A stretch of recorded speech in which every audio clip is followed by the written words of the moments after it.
Welcome back to Zelda 2. We are trudging through the swamp, but thankfully I got lucky and it's just fairies here. Right, so as we make our way out of here, and just run straight into the bulky guy. I mentioned before that, like, this is just the tougher enemy variations, this particular overworld enemy. So basically, all of the map squares in Hyrule have, just different types of encounters. We're not going to see the basic version of this encounter, apparently. Swamp Encounter hard mode just adds the birds, though. Normally it's just the Octoroks.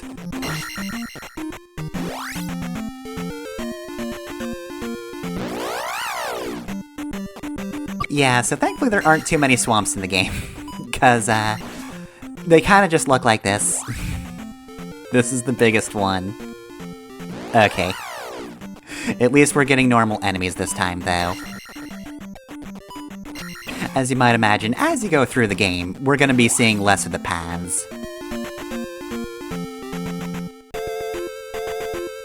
That short segment there alone is enough to maybe go like, okay, I get why people really don't like this Zelda. Mm-hmm. Yeah, most people don't think of random encounters when it comes to Zelda games. Yeah, I feel like random encounters gets a lot of hate and sort of like a weird holdover from the mid-2000s. Like, it's a fine design choice, it's all about balancing it. But these are way too frequent and way too annoying. Yeah. I don't think it's the worst that it goes from, the top-down overworld to the side-scrolling, but maybe it's jarring for some people. Also, let's see, name of this town, Watertown of Saria. Oh, that's a nice name for a village. I thought anyway, it was going to be called Watertown. I was going to say, no, the changing perspective is fine, it's just, like, those birds were irritating as hell, and you encountered that twice in a row within, like, 10 seconds of each other. Yeah. So anyway, oh god, that's, I guess, what it means when Eyes of Ganon are everywhere, is sometimes when you speak to the random villagers who don't have anything, they might actually be enemies. Hello, young girl, did you fucking see that? Holy shit! I thought I knew that guy! Apparently it was just a Ganon demon in disguise!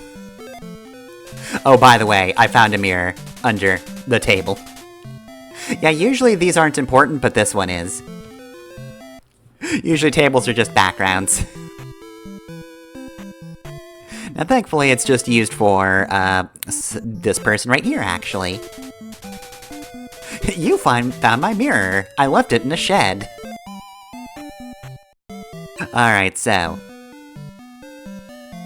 This, of course, is a big house with a fireplace. I keep calling them fireplaces. They're just basements, but I don't know. Something about the hole in the wall just immediately makes me think fireplace. Okay, so this isn't a necessary spell to find, so... Well, actually that's debatable. So technically you don't need the mirror. So if you never find it, you're not going to lose out on any story progress. But that is healing magic, and as you might imagine, it is pretty helpful. Honestly though, given the cost of it, it is typically better to just use the shield spell to reduce the amount of damage you actually take instead of needing to rely on the heal spell.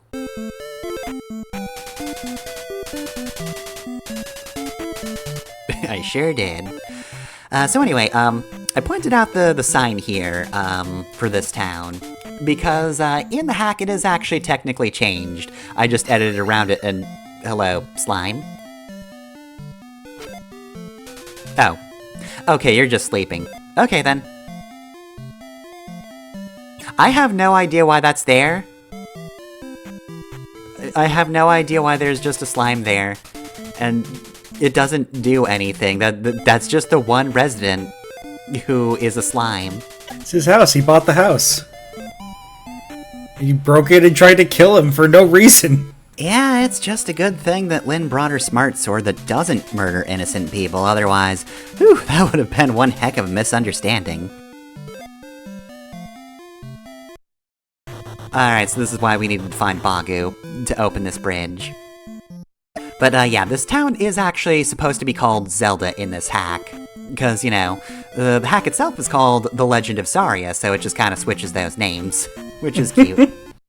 It's also Link instead of Zelda at the shrine as well, but I'm making it gay, so... with the magic of video editing, and using other versions of the game, it's mostly normal, other than the different player character. Anyway, moblins have spears and they try to impale you. This area that we're in is a bit of a maze, which, you know, easy enough when you have a guide, trial and error if you don't. But as long as you can get to the end of this maze, there's actually a very helpful thing that I mentioned. Some people do actually go after it before going to the second palace, because this can save you a lot of time if you survive it. Keyword here, if. The other thing about this, however, is this is actually Death Mountain. And it's not just that we're in Death Mountain, but our goal here is actually to go to Spectacle Rock, which is not a full dungeon or anything. But it is an area that we can find here that was indeed the final area in the previous game. So yeah, I do actually kind of like that this gives a little bit of context for Hyrule. Apparently fish can fly through walls, jeez. Apparently, we were exploring southern Hyrule in the previous game, because that's where Death Mountain was, or Death Mountain was to the north in Zelda 1. And now we're to the north of Death Mountain, is how you word that correctly. But yeah, this is supposed to be the same Death Mountain, more or less, and we're trying to find Spectacle Rock. Again, it is not the final dungeon anymore. It's much smaller. Nothing as severe as trying to kill you there. But yeah, I just think that's neat.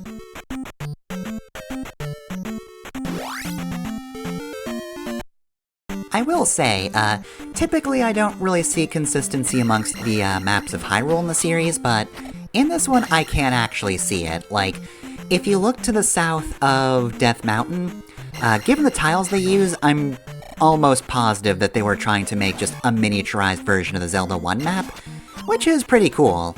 I like the scale of it, and it's cool that they included that, for really no reason other than just, yeah, this is where you played in the first game.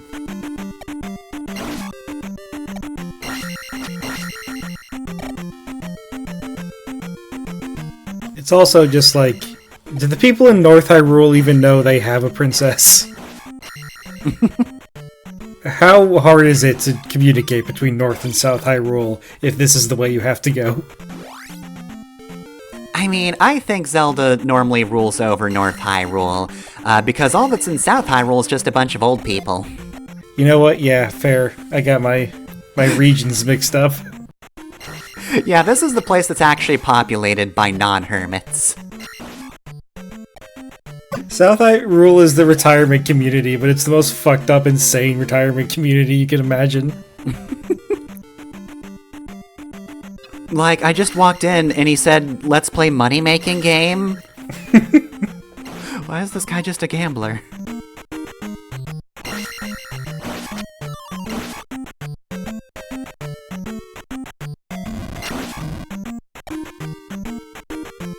Eventually, once we get through the onslaught of enemies, we'll have our new item. So yeah, this is definitely an important item to help clear some roadblocks. Just as long as you can find it. It is a little bit of a maze in here. Like the overworld. It's just mazes all the way down.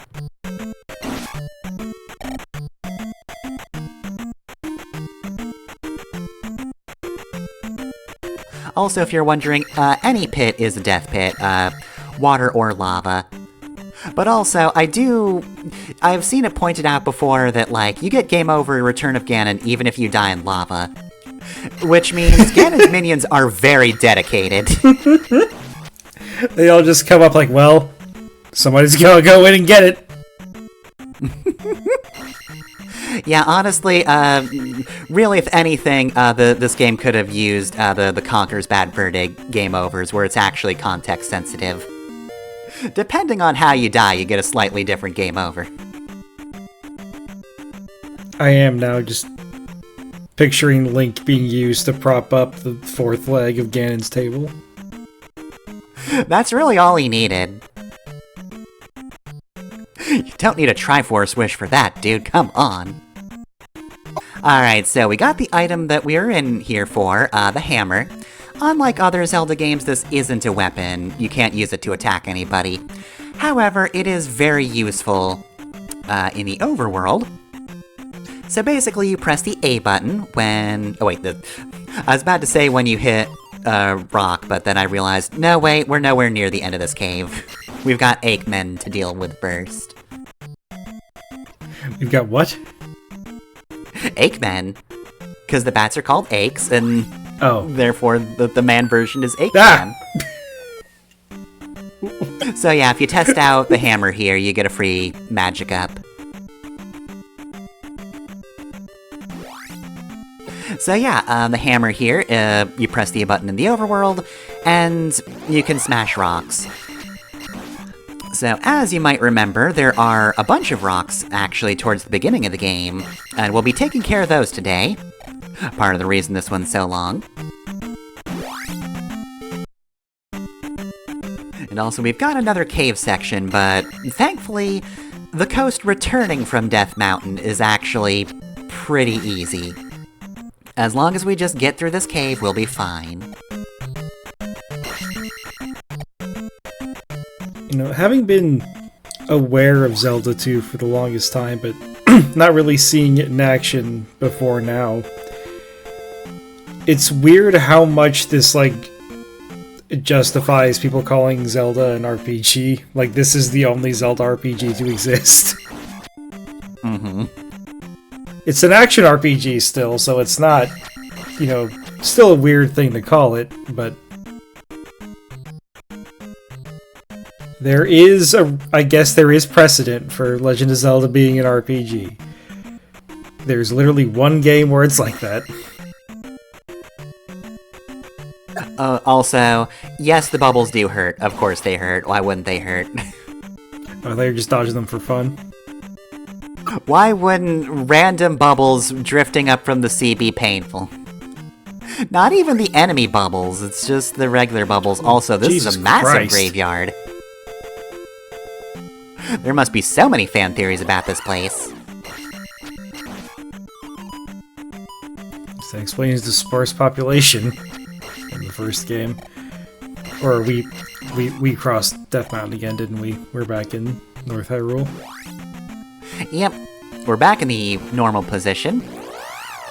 This is a path, you can't attack me here. Although, technically speaking, the space under the rock is actually sand, so that's why enemies appeared. I think there's also a Link doll around here somewhere. Also, how am I getting away with this? Well, that was weird. So yeah, now we're going after all the collectibles. I went after the swamp ones first because I want to be done with the biggest swamp in the game. Not the only swamp in the game, but I'm pretty sure this is the biggest one. Oh god, I don't like the fish. What if Cheep Cheeps were worse?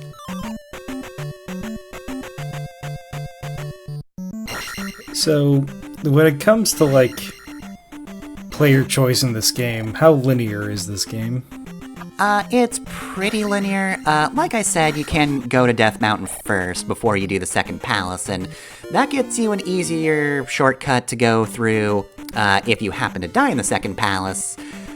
I feel like Medoro Palace isn't as difficult as Death Mountain. So I don't know how much time it saves you if you're good enough to do Death Mountain that early.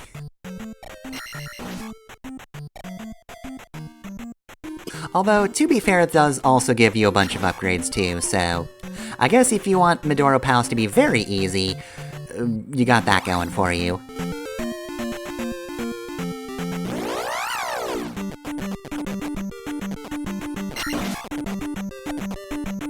But yeah, in general, there is pretty much one path. This is not a you can particularly do dungeons out of order. You can actually a few of the late game ones. I'm trying to put together everything in my head, and I feel like it's linear. Yeah, because I'm pretty sure the point of the game I'm thinking of, there's an item in a dungeon that is the reason that you're able to get to a certain dungeon, even though you can see that one sooner. That sort of thing.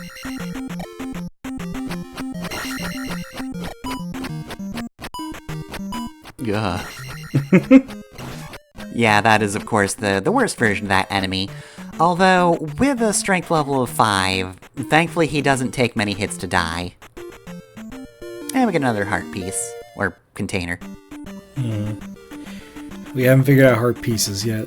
We're still just finding whole-ass containers in the overworld. Yeah, it's the first 2 games. I'm pretty sure Link to the Past has heart pieces, right? I really don't think it has heart containers at the very least. Outside of bosses, of course.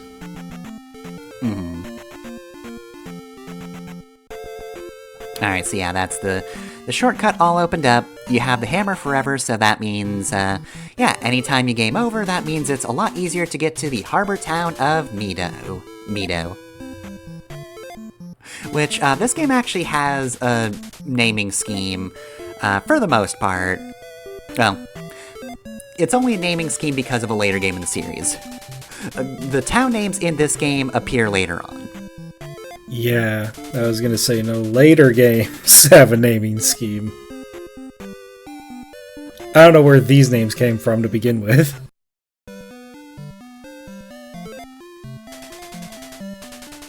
Ask Error of Rudo about the palace. Of course he would know everything. Why does he know so much about the palace? He lives so far away. Alright, well, I don't... Oh, here's a potato. Hello, Alex Kidd from Alex Kidd.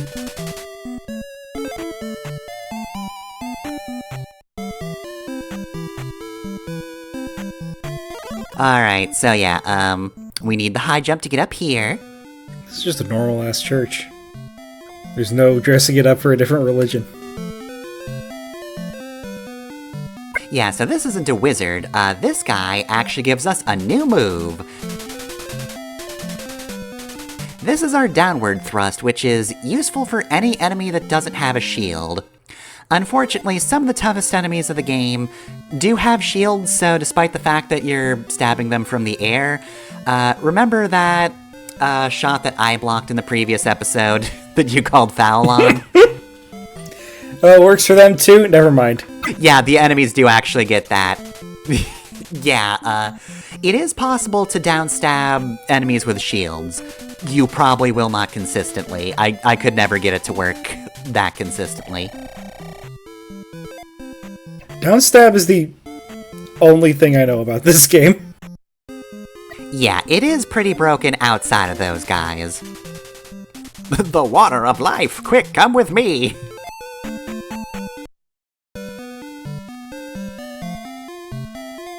Okay, so this is actually our spell house. So I believe this is a necessary one, right? This magic word will give you power. Okay, that isn't very specific. What's the spell name? Okay, fairy is necessary. So yeah, as you could probably guess from the name of the spell, fairy just turns you into a fairy, and you just have free reign over the screen. You just fly everywhere. The bad news is you can't actually transform back until you leave the screen, so you're not fighting anything until you leave. It doesn't sound like it gives you power. Yeah, it gives you the power of flight, but not much else.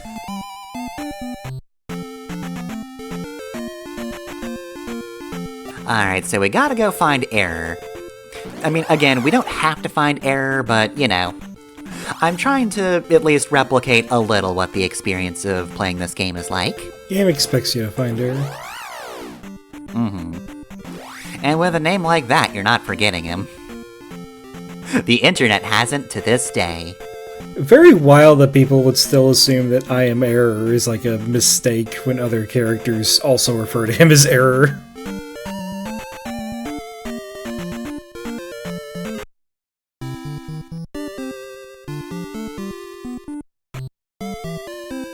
You know, I haven't really looked at Saria's walk cycle. Her legs don't do a full walk cycle.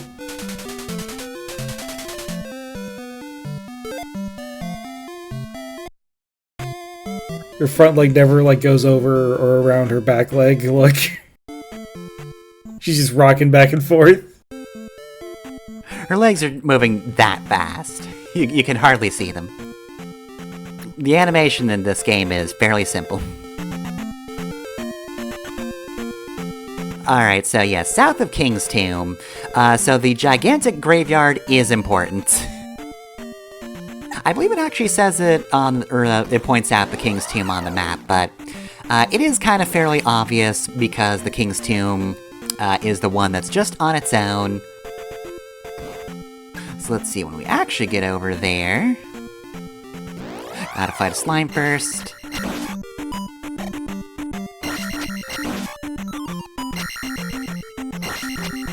Also, nothing too different with the enemies so far. A lot of the desert's been the same. Anyway, yeah, that's the King's Tomb. Ooh, but the graveyard is much different. So yeah, this is the perfect place for the downstab, because those guys, Molas, yeah, they are annoying. They just go back and forth. Also, yeah, if you couldn't tell, it does tell you straight up, that's King's Tomb. There's also a potion here if you need it. I don't, but... it's there. Whoops, we fell into an open grave or something. So yeah, downward thrust isn't necessary, but it definitely helps in places like that where they just drop you on enemies otherwise.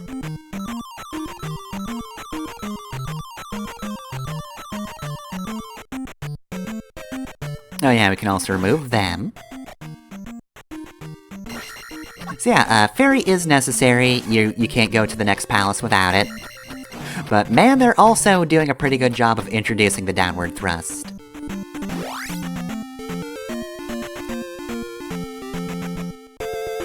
Okay, there we go.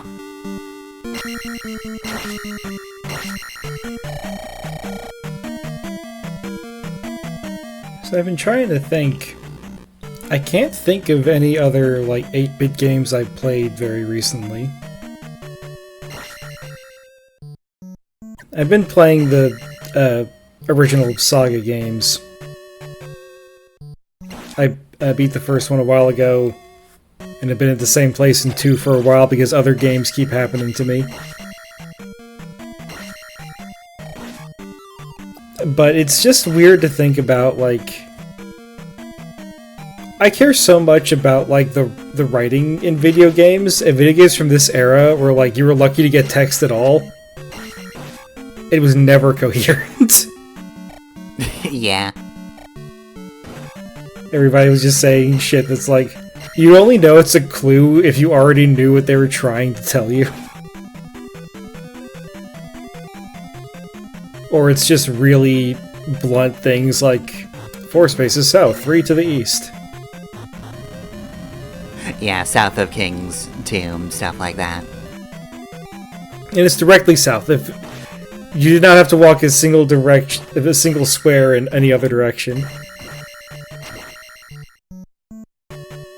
And if it was, it would not have said, like, southeast. It would have been 4 squares, 3 squares, or whatever. Yeah. Oh, before I forget to mention, this is the Island Palace. On account of it being on an island. Self-explanatory, and makes more sense than whatever a Medoro Palace is. Now, I wanted to bring out the other 8-bit game I played that is at all in my mind. Is the first Phantasy Star, because... man, the Master System could actually output some really good graphics, huh? Mm-hmm. There's that new Cuphead game that's being programmed for the Master System. And I saw somebody legit accuse the devs of lying about it being 8-bit. Because their frame of reference was an NES game. Like, that doesn't look like an NES game. Well, there were other 8-bit systems. This is for the Master System, yeah. which could look better, but unfortunately, had like 5 games that you'd want to play, maybe. This is a recurring issue for Sega. They'll run into this again with a Dreamcast.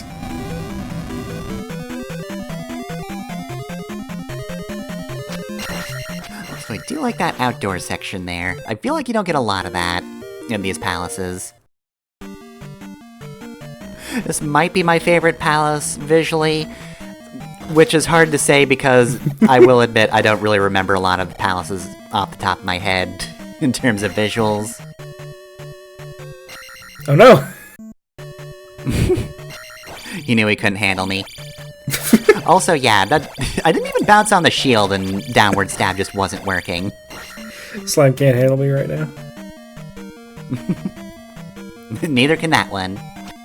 There's also a third slime that was on screen and then you looked away. When you looked back, he was gone. So there's something up with the slimes in this dungeon. I need to feel the warmth. Oh god. Okay, so this is a blue iron knuckle. They are the worst in the game. So yeah, the best I got is I kind of need to back away from them because at some point or another I will often just mess up if I'm sticking too close to them. But it's actually not too bad to jump attack into them. It's not guaranteed, and if you time it wrong and he starts throwing knives, you do just get hit, so... That is, to me, the easier way to defeat an Iron Knuckle. It's still not easy. They are very fast when it comes to defending. So yeah, just between I cannot hit them frequently and eventually they just get me, then yeah, I try to cheese them with jump attacks. I guess most people would have higher health, but they'd also have lower attack, so... Mm-hmm. Yeah, so they'd be taking a lot longer against those guys. Mm-hmm. Yeah. Oh god, I hate the heads that spawn in. Okay, is that the only one? Nope, of course it isn't. It's never the only one. If it randomly pops in, it will continue doing so for the room. But yeah, I guess that's another fun theater of the mind thing is... you do just need to do a bunch of jump attacks against that Iron Knuckle. You can't fight them in the traditional stab them normally way. Just all jumps. Oh god. Yeah, Island Palace really likes these guys, and I don't remember if they're a feature of every dungeon for the rest of the game, but they are my least favorite parts when they show up. These are Maus. And yeah, they'll just kind of keep on spawning in. I was gonna say these rooms with all the breakable blocks seems fun, and then this happened. Yeah, I guess I could have gone back over, but I ain't dealing with that. At this point, everybody's up there, meaning only one can spawn down here, and it's consistently spawning in front of me, so I don't have any sort of front and back attacks. I'm not getting pincered.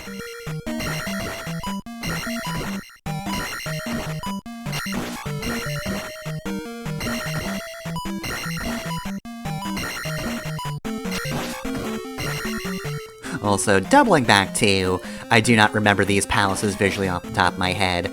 That's definitely one of the things Link to the Past did. I think it has heart pieces, but I definitely know the dungeons are visually distinct. Yeah. Not the coolest they've ever looked, some of them are just kind of stone walls and all that, but definitely way more distinct than Zelda 1 or 2.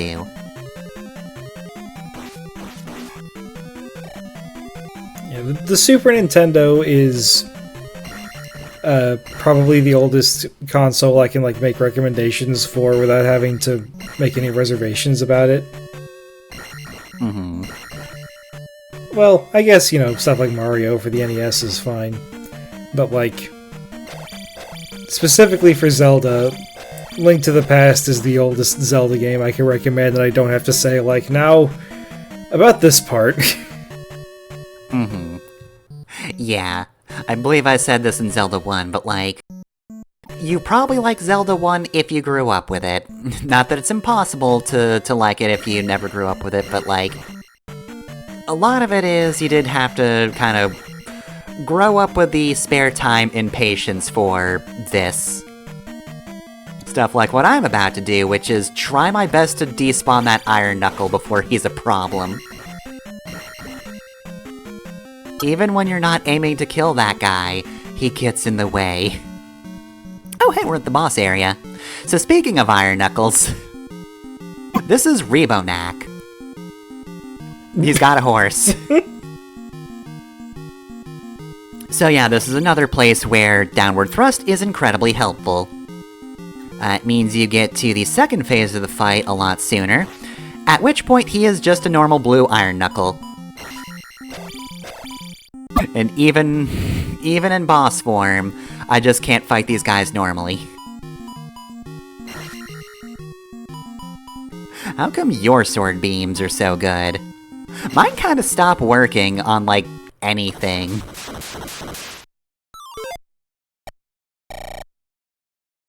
Alright, so there's our key. Which means we can put another crystal in another statue, and we are one step closer to the end of our journey. So, with our free level up... Very good strategic use of your free level up. That was absolutely by luck. I managed to accidentally plan out a really good use of experience even without planning. Anyway, yeah, that's it. See you next time.